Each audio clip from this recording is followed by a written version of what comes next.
నమస్తే. Welcome to our channel. నేను రవీంద్ర బాబు. ఆంధ్రప్రదేశ్ రాజధాని అమరావతి రాజకీయం మరొకసారి ఊపందుకుంది. నిన్నటి వరకు 3 రాజధానులు అన్నటువంటి ఆల్టర్నేటివ్ నినాదం ఇప్పుడు సరికొత్త రూపాంతరం చెందింది. అదే మావీగన్. ఈ మాట మొదట జగన్మోహన్ రెడ్డి గారు మాట్లాడినప్పుడు అందరూ చాలా క్యాజువల్‌గా తీసుకున్నారు.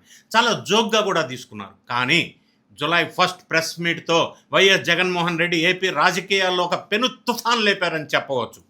2029 రాబోయే ఎలక్షన్స్‌లో వైఎస్ఆర్‌సీపీ మెయిన్ ఎజెండా ఇదే మావీగన్ అని జగన్ రెడ్డి గారు బాంబు పేల్చారు.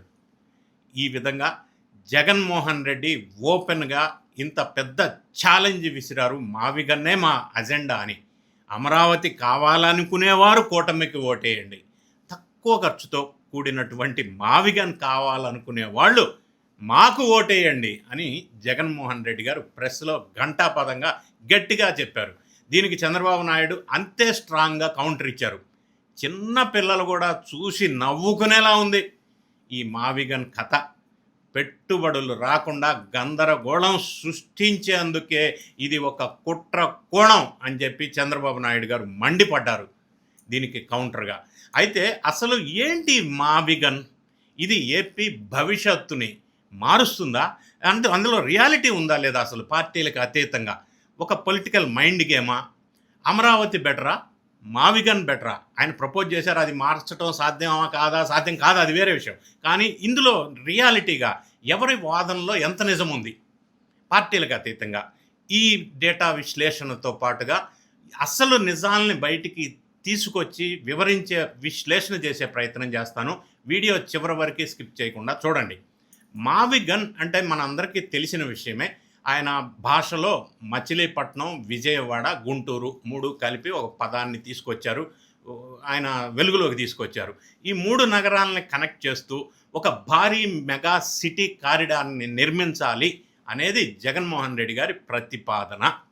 ఇక జగన్ చెబుతున్నటువంటి, ఆయన మాట్లాడుతున్నటువంటి, ఆ పార్టీ వినిపిస్తున్నటువంటి ఈ మావీగన్లో లాజిక్ ఏంటంటే, అమరావతి అనేది శూన్యం నుంచి ఒక మహానగరాన్ని సృష్టించాలంటే లక్షల కోట్లు కావాలి.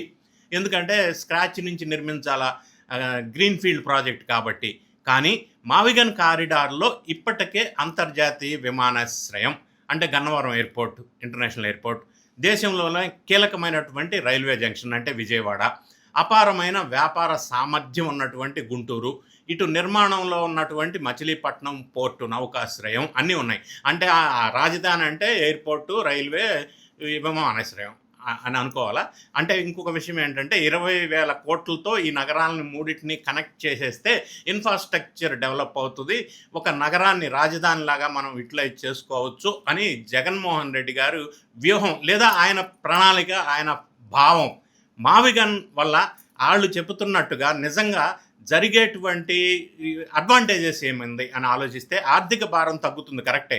ఇప్పటికే అప్పుల్లో ఉన్నటువంటి ఏపీకి కొత్తగా లక్షల కోట్ల అప్పులు తెచ్చే అవసరం ఉండదు, ఎస్ కరెక్టే.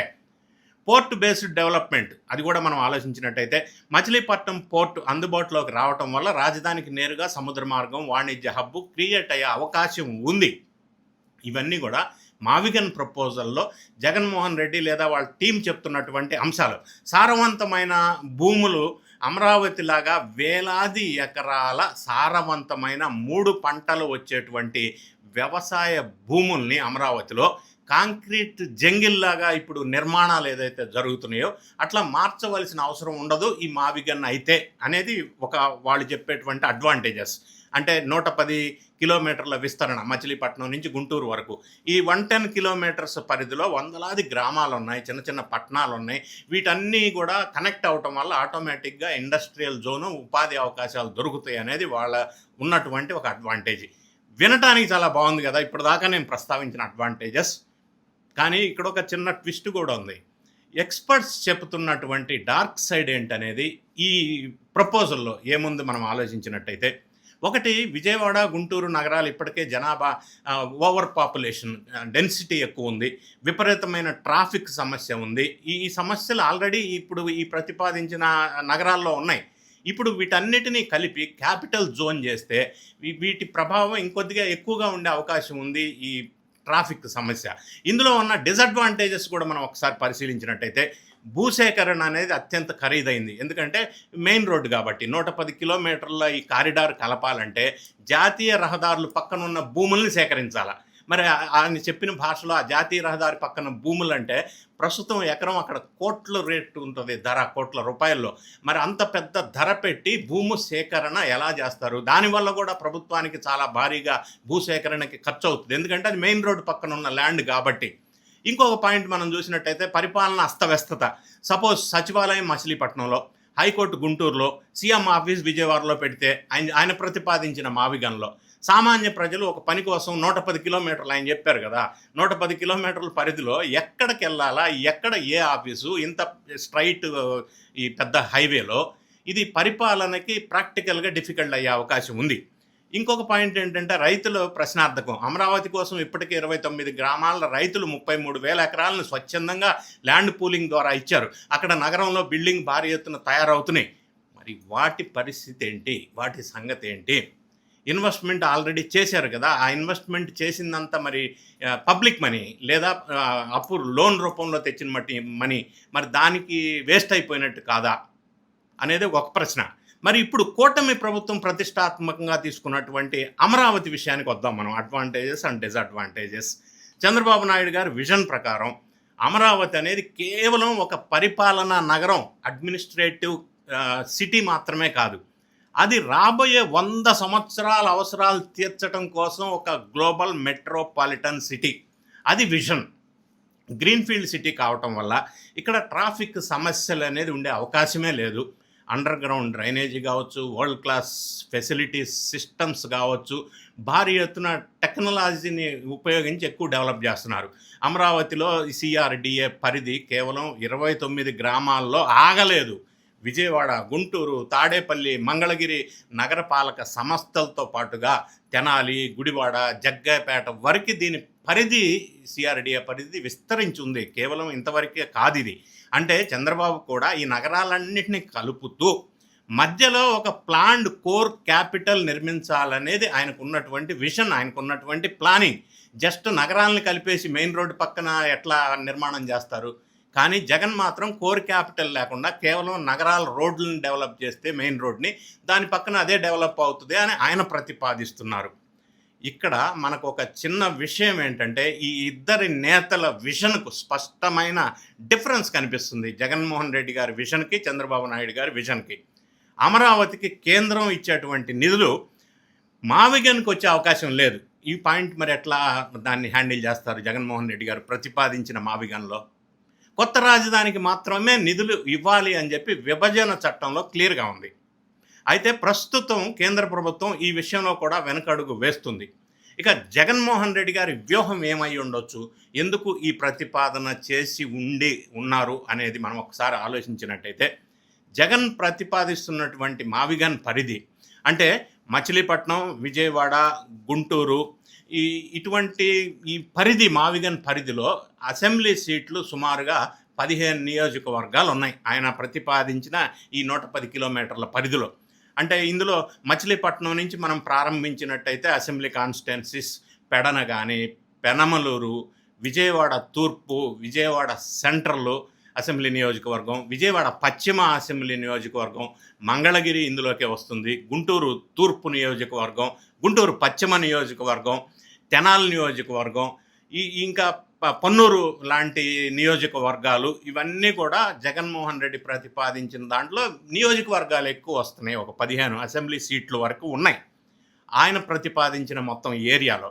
చంద్రబాబు నాయుడు గారు ప్రతిపాదించినటువంటి అమరావతి రాజధానిగా చెప్తున్నటువంటి 29 గ్రామాలకు, ఈ 15 మావిగన్ నియోజకవర్గాలకు మధ్య కొంత ఇబ్బందికరమైన పరిస్థితి వచ్చి తలెత్తే అవకాశం, దాన్ని జగన్ రెడ్డి గారు అనుకూలంగా మార్చుకునేటందుకు ప్రయత్నం చేస్తున్నారు. అంటే ఇక్కడ నియోజకవర్గాలు ఎక్కువ ఉన్నాయి, సీట్లు ఎక్కువ వచ్చే అవకాశం ఉంది. పోతే అక్కడ అమరావతిలో 2 నియోజకవర్గాలే కదా, 1,00,000 మంది జనం, ఇక్కడ 30 లక్షల మంది జనం ఉన్నారు. ఆయన ప్రతిపాదించిన 3 ప్రాంతాల్లో లేదా 15 నియోజకవర్గాల్లో. సో 30 లక్షల మంది జనం ఉన్నారు, ఓట్లు ఎక్కువ వస్తాయి, సీట్లు ఎక్కువ వస్తాయి. కానీ రాజధాని గ్రామాల్లో చూస్తే 1,00,000 మంది కూడా లేరు అని చెప్పి మావిగన్ ప్రతిపాదనని ఎక్కువ నియోజకవర్గాల వల్ల మద్దతు, అంటే లబ్ధి పొందవచ్చు రాజకీయంగా అని జగన్మోహన్ రెడ్డి గారు భావించి ఉండవచ్చు. అందువల్ల ఆయన ఈ ప్రతిపాదన చేసి ఉండవచ్చు అని నాకు అనిపిస్తూ ఉంది. So friends, YSR Congress party అధినేత జగన్మోహన్ రెడ్డి ఒక రాజకీయ సంచలన వ్యూహాత్మకమైన నిర్ణయం తీసుకుంటే, మరి నా క్వశ్చన్ ఏంటంటే, మీరు గమనించే ఉంటారు, వాళ్ళకి సంబంధించిన మీడియా సంస్థ సాక్షితో పాటు వైసీపీ సోషల్ మీడియా వింగ్ కూడా ఈ ప్రతిపాదన మొన్న పెట్టిన జూలై 1 మీటింగ్లో మాట్లాడిన మావిగన్ నెక్స్ట్ అజెండా అన్నదాన్ని ఎందుకు ఫోకస్ ఇవ్వలేదు? మావిగన్ వర్సెస్ అమరావతి అనే ప్రధాన నినాదాన్ని పక్కన పెట్టి వాళ్ళ మొత్తం మీడియాలో ఆయన ప్రెస్ మీట్లో వాడినటువంటి హే రామ్ సేవ్ ఆంధ్ర అనే అంశాన్ని మాత్రమే బ్యానర్ పార్టీగా ఆ సోషల్ మీడియా ప్రాచుర్యం చేసింది. మిగతా అంశాలని పెద్దగా పాపులారిటీలోకి తీసుకురాలా. సాక్షిలో ఉన్నటువంటి ఈశ్వరు వీళ్ళంతా జనరల్గా ఈయన మాట్లాడిన తర్వాత భారీగా రెచ్చిపోతారు. జగన్మోహన్ రెడ్డి గారు మావిగన్ అన్నారు, ఇది నెక్స్ట్ ఎలక్షన్కి అజెండా అన్నారు. ఇటువంటి అన్ని తీసుకొని వాళ్ళు ఎక్కువ ఫోకస్ చేస్తారు వాళ్ళ సంస్థల్లో. కానీ బలంగా ఈయన ప్రతిపాదించిన ఈ విషయాన్ని వాళ్ళ సొంత మీడియా ఎందుకు ఫోకస్ చేయలేదు? కేవలం హే రామ్ సేవాంధ్ర అనేదే ఎక్కువ బ్యానర్ తీసింది, మిగతా తీసుకెళ్ళలేదు. అంటే ప్రజల్లో ఆ ప్రతిపాదన మీద అంత పాజిటివ్ ఫీడ్ రాలేదని అర్థమా? ఇంకొక విషయం ఏంటంటే, రాజధాని అంటే అభివృద్ధి, నిర్మాణాలు, ఉపాధి, సంపద, రాష్ట్ర భవిష్యత్తు, రాష్ట్ర ప్రజల ఆత్మగౌరవ గుర్తింపు అని ఇలా చాలా అర్థాలు ఉన్నాయి. కేవలం బిల్డింగ్స్ మాత్రమే కాదు. జగన్ మాత్రం వాటన్నిటికీ భిన్నంగా రాజధాని అంటే ఒక పోర్టు, ఒక రైల్వే స్టేషను, ఒక విమానాశ్రయం, హైవే రహదారులు అంటూ ఆయన కొత్త అర్థాన్ని తీసుకొచ్చే ప్రయత్నం చేశారు. ఒకవేళ రాష్ట్రానికి రాజధానికి ఖర్చు తగ్గించి ఎక్కువ టైంలో రిజల్ట్ రావాలంటే మావిగన్ ప్రాక్టికల్గా ఆయన ఆలోచన అయ్యి ఉండవచ్చు. కానీ భవిష్యత్తు తరాలకు ఒక బ్రాండ్ ఇమేజ్, ఒక గ్లోబల్ లెవెల్ సిటీ, 100 ఏళ్ల అద్భుత ప్లానింగ్కి సరిపడేటువంటి ఫ్యూచర్ సిటీ కావాలంటే అమరావతి అనేది అల్టిమేట్ ఆప్షన్. అందుకే ఈ విషయాన్ని జగన్ చాలా సీరియస్గా ప్రజల్లోకి తీసుకెళ్లాలా అన్న ప్రయత్నం చేస్తున్నారు. 2029 ఎలక్షన్లకు ఆ ఎన్నికల్లో రాజధాని సెంటిమెంట్ చుట్టూ రాజకీయం తిప్పటానికి జగన్మోహన్ రెడ్డి వ్యూహం అయి ఉండవచ్చు. కూటమి ప్రభుత్వం అమరావతి పనుల్లో స్పీడ్ పెంచుతూ ఉంటే జగన్ దానికి కౌంటర్గా మావిగన్ అస్త్రాన్ని బయటికి తీశారు. ఈ పనులకి కొంత స్లో డౌన్ చేయటం కోసం. మరి ఆంధ్రప్రదేశ్ ప్రజలు రాబోయే రోజుల్లో ఆ ఓటర్స్ దేనికి జై కొడతారు? తక్కువ ఖర్చుతో కూడిన జగన్మోహన్ రెడ్డి గారు ప్రతిపాదించిన 110 కిలోమీటర్ల రోడ్డు ఉన్నటువంటి మావిగన్ కారిడార్గా, లేదు అంటే 100 సంవత్సరాలు ఫ్యూచరిస్టిక్ విజన్ తోటి, భవిష్యత్ తోటి, self sustainable finance city Amaravati మహానగరానికి జై కొడతారా అనేది రాబోయే ఎలక్షన్లో జగన్మోహన్ రెడ్డి గారు చెప్పినట్టుగా ఏ ఎజెండాకి ప్రజలు ఓటేస్తారు అనేది మనం వేచి చూద్దాం. హౌఎవర్, ఈ ప్రతిపాదనల నేపథ్యంలో ఈ రెండింటికి ఉన్నటువంటి రియలిస్టిక్ విషయాలు, అడ్వాంటేజెస్, డిసడ్వాంటేజెస్ మీ ముందు పెట్టే ప్రయత్నం చేశాను. వీడియో నచ్చినట్టయితే లైక్ బటన్ నొక్కండి, మీ ఫ్రెండ్స్కి షేర్ చేయండి. Thank you so much for watching this video.